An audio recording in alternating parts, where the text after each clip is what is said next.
يا أيها الناس اتقوا ربكم إن زلزلة الساعة شيء عظيم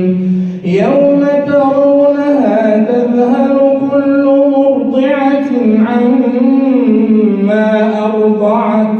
وتضع كل ذات حمل حملها وترى الناس سكارى وما هم بسكارى ولكن عذاب الله شديد ومن الناس من يجادل في الله بغير علم ويتبع كل شيطان مريد كتب عليه أنه من تولاه فأنه يضله ويهديه إلى عذاب السعير يا أيها الناس إن كنتم في ريب من البعث فإنا خلقناكم من تراب ثم من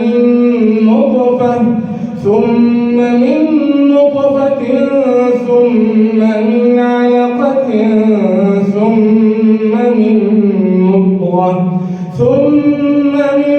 مضغة مخلقة وغير مخلقة لنبين لكم ونقر في الأرحام ما نشاء إلى أجل مسمى ثم نخرجكم طفلا ثم لتبلغوا أشدكم ومنكم من يتوفى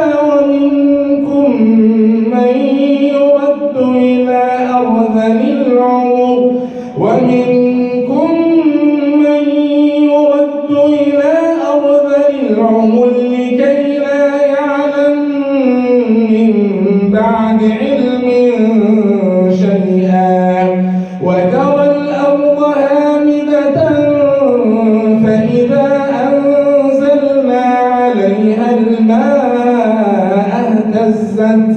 اهتزت وربت وأنبتت من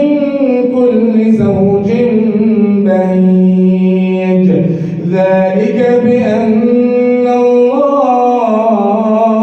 هو الحق وأنه يحيي الموتى وأنه على كل شيء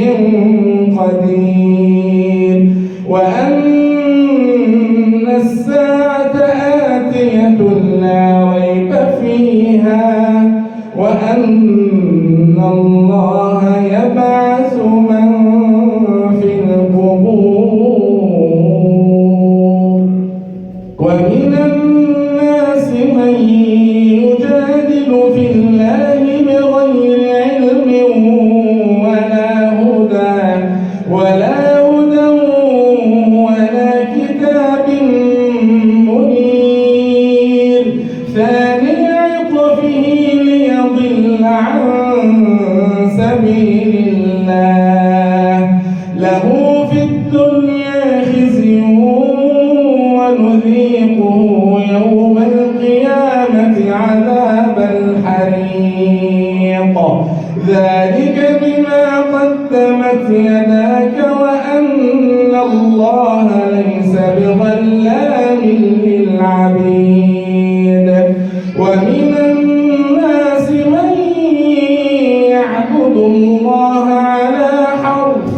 فإن أصابه خير اطمأن به وإن أصابته فتنة انقلب على وجهه خسر الدنيا والآخرة ذلك هو الخسران المبين